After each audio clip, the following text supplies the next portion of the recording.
हा मुलगा पाण्यात राहतो। दिवस असो किंवा रात्र, ऊन असो पाऊस, आयुष्यातला प्रत्येक क्षण पाण्यात घालवायचा।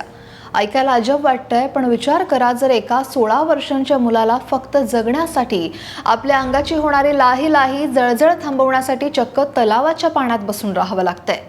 पश्चिम बंगालच्या मुर्शिदाबादमध्ये राहणाऱ्या इक्बाल या अल्पवयीन मुलाची ही विषण्ण करणारी कहाणी आहे। पण आता याच इक्बालच्या आयुष्यात एक असा चमत्कार घडलाय ज्यामुळे त्याचं संपूर्ण जीवन बदलणार आहे। पण हा इक्बाल कोण, त्याला झालंय काय, नक्की काय घडतंय आणि रिलायन्सचे अनंत अंबानी त्याच्या मदतीला कसे धावून आले आहेत, जाणून घेऊयात या स्पेशल रिपोर्टमध्ये। नमस्कार, मी अक्षरा चोरमारे आणि आपण पाहताय लोकमत। पश्चिम बंगालच्या मुर्शिदाबाद जिल्ह्यातील बेलडांगा इथला 16 वर्षीय इक्बाल शेख इतर मुलांसारखं सामान्य आयुष्य जगणं त्याच्या नशिबात नव्हतं।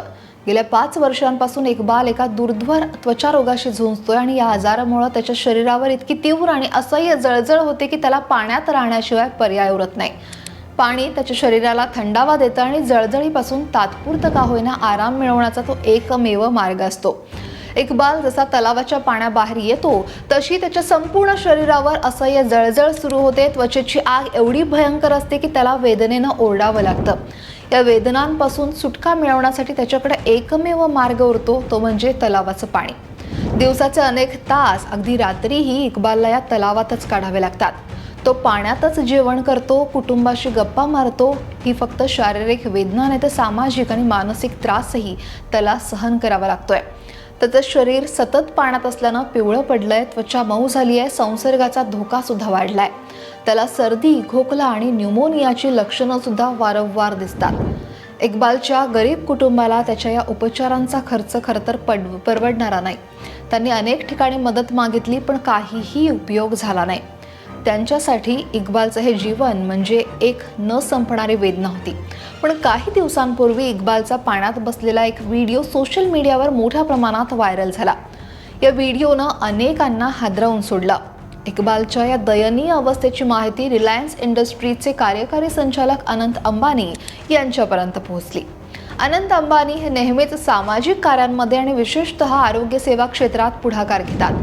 त्यांनी तात्काळ इक्बालला मदतीचा हात दिला। त्यांच्या निर्देशानुसार इक्बालला विशेष उपचारांसाठी थेट मुंबईला आणण्याची आता व्यवस्था सुद्धा करण्यात आली आहे। मुर्शिदाबादहून इक्बालला एअरलिफ्ट करून मुंबईतील सर HN रिलायन्स फाउंडेशन हॉस्पिटलमध्ये दाखल सुद्धा करण्यात आले। इथं विशेषज्ञ डॉक्टरांची टीम त्याच्यावर उपचार करणार आहे। हे केवळ एक वैद्यकीय उपचार नाही, तर इक्बालला सामान्य जीवनात परत आणण्याच्या दिशेनं टाकलेलं हे पहिलं आणि महत्त्वाचं पाऊल ठरणार आहे।